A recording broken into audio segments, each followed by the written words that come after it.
Hi friends, அனைவருக்கும் வணக்கம். ஒரு ஐயா ஒரு தகவல் கேட்டிருக்கிறாரு. தேங்காய் பாலை எந்த அளவு எடுக்கணும், எந்த நேரத்தில் எடுக்கணும், யார் எடுக்கணும், எடுக்கக்கூடாது அப்படிங்கிறத பற்றி நம்ம விரிவாக இந்த வீடியோவில் பார்க்க போகிறோங்க. அதுக்கு முன்னதாக நம்ம சேனலை அப்படியே சப்ஸ்கிரைப் பண்ணலாம். மறக்காமல் ரெக்ட் சப்ஸ்கிரைப் மற்றும் பெல் பட்டன் கிளிக் பண்ணிக்கோங்க. அப்போ தான் நம்ம போடக்கூடிய வீடியோஸ்கள் அனைத்தும் நீங்கள் மிஸ் ஆகாமல் பார்க்கலாம். இப்போ வாங்க வீடியோக்குள்ளே போகலாம். தேங்காய் பால் பார்த்திங்கன்னா அனைவருக்குமே அது ஏற்றுக்காதுங்க. ஏன்னா அது முதல்ல மனசுக்கு பிடிக்கணும். குடிக்கும் போது உங்களுக்கு ஒரு மாதிரியாக இருக்குது அப்படின்னா அது உடம்பு ஏற்றுக்காது. ஏன்னா ஒரு வவுறு பார்த்திங்கன்னா மந்தமாக இருக்கும். அதாவது வயிறை தான் நம்ம வவுறும்பாங்க எங்கள் சைடு வட்டார மொழியில், தப்பாக எடுத்துக்காதீங்க. அடுத்ததாக ஒரு சிலருக்கு வாமிட் வர மாதிரியே இருக்கும், ஓகேங்களா. ஒரு சிலருக்கு மயக்கம் தள்ளலாம். இதெல்லாமே முழுக்க மன ரீதியான ஒரு ப்ராப்ளம் தான். அதாவது முதல்ல அது குடிக்கும் போதே பிடிக்கணும். அதாவது நம்ம என்ன சொல்கிறோங்க, முதல்ல பிடித்தது எளிமையாக கிடைத்ததை பயன்படுத்துங்க. பிடிக்காததை கொஞ்சமாக எடுத்து ட்ரைனிங் எடுத்துகிட்டு அதன் பிறகு எடுத்துக்கலாம்.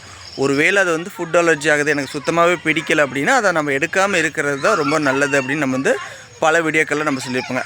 அதுமாரி தான் இப்போ நீங்கள் தேங்காய் பாலுங்கும் போது ஃபஸ்ட்டு பிடிக்காமல் எடுக்கிறீங்கன்னா, அதிகமாக எடுத்திங்கன்னா அது அலர்ஜி தான் உண்டாக்கும். அதனால் நீங்கள் என்ன பண்ணுறீங்கன்னா, ஃபஸ்ட்டு எடுக்கும் போது ஒரு 1/4 டம்ளர் அளவுக்கு, ஓகேங்களா. அது ஓரளவுக்கு நல்லா சாப்பிட ஆரம்பிச்சிட்டிங்க, உடம்பு ஏற்றுக்குச்சு, மனசும் ஒன்றும் பிரச்சனை இல்லை, நல்லா பிடிச்சி தான் குடிக்கிறீங்க அப்படின்னா ஒரு 1/2 டம்ளர். அதன் பிறகு 1 டம்ளர் அளவுக்கு நீங்கள் எடுத்துக்கலாம். அதாவது ஒரு டம்ளர் அப்படிங்கும்போது ஒரு 100 ml அந்த அளவுக்கு கூட நீங்கள் எடுக்கலாம், தப்பே கிடையாது. அதுக்கு முன்னதாக ஒரு குழந்தைகளுக்கு கொடுக்குறீங்க அப்படின்னா ஒரு 1/2 டம்ளர், ஒரு 50 ml அல்லது ஒரு 20 ml அந்த அளவுக்கு நீங்கள் ஃபஸ்ட்டு கொடுத்து பழக்குங்க. அதேமாதிரி இது யார் எடுத்துக்கக்கூடாது அப்படின்னு பார்த்தீங்கன்னா, பிப்பு அரிப்பு உள்ள நண்பர்கள், குறிப்பாக சொரியாசிஸ் நண்பர்கள் இதை எடுப்பதை தவிர்த்துக்குங்க. ஏன்னா இது கொஞ்சம் ஒரு சிலருக்கு பிப்பு தரலாம். இருந்தாலும் இது எல்லாத்துக்கும் அதேமாரி தந்துருமாலாம் கிடையாது.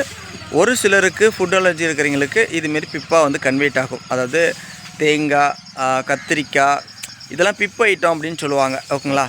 ஆனால் நம்ம போல் நண்பர்கள் ஒயிட் பேச்சஸ்க்கு இது ஒன்றும் பிரச்சனை இல்லை, தாராளமாக எடுத்துக்கலாம்.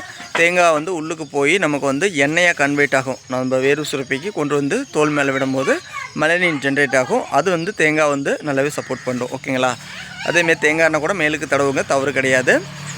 அதே போல் ஒரு வேளை இது பிடிக்காமல் நம்ம பிடிச்ச மாரி எப்படி மாற்றுறது அப்படின்னு பார்த்தீங்கன்னா, இப்போ குழந்தைகள் பிடிக்கலை, குடிக்க மாட்டேங்கிறான் அப்படின்னா நீங்கள் அதில் தேன் விட்டுக்கலாம், ஓகேங்களா. டேரெக்டாக பச்சை எடுக்கும் போது ஒரு மாதிரியாக தான் இருக்கும்.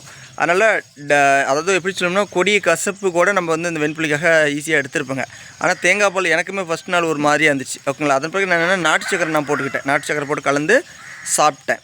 பிள்ளைங்களுக்கு பார்த்திங்கன்னா ஹீட் பண்ணி கொதிக்க வச்சு ஒரு பாயாசம் மாரி, ஓகேங்களா. அதாவது தேங்காய் பால்லாம் பார்த்திங்கன்னா ஒரு சில ஹெர்பல் ஷாப்பில் விற்பனை பண்ணிட்டு இருக்கிறாங்க. அதுமாதிரி தேங்காய் பாலை நீங்கள் சூடாக எடுக்கிறீங்கன்னா மதியம் இரவு கூட எடுங்களா. இதுமாரி சூடு பண்ணி அதில் சக்கரை போட்டு கூட நீங்கள் எடுக்கலாம், ஓகேங்களா. அதே நீங்கள் டேரெக்டாக பச்சை எடுக்கணும்னா, பச்சையை எடுக்க முடியல அப்படின்னா நீங்கள் அதில் தேன் விட்டுக்கிறது ரொம்ப சிறந்தது. அது ஒரு அருமருந்தாக செயல்படும் தேனும். அதனால் இந்த மெத்தடை பயன்படுத்தி நீங்கள் சாப்பிட்டுக்குங்க. இல்லை இது அப்பயுமே எனக்கு ஏதோ ஒரு மாதிரியாக பண்ணுது அப்படின்னா, ஒரு நாள் டு ஒரு நாள் எடுங்க, அல்லது வாரத்துக்கு ஏதோ ஒரு நாள் எடுங்க. ஒரு நாள் எடுக்கிறதுங்கிறது ஒரு மருந்து மாரி. அது பிடிக்கலைனாலும் நீங்கள் அப்படி எடுத்துக்கலாம்.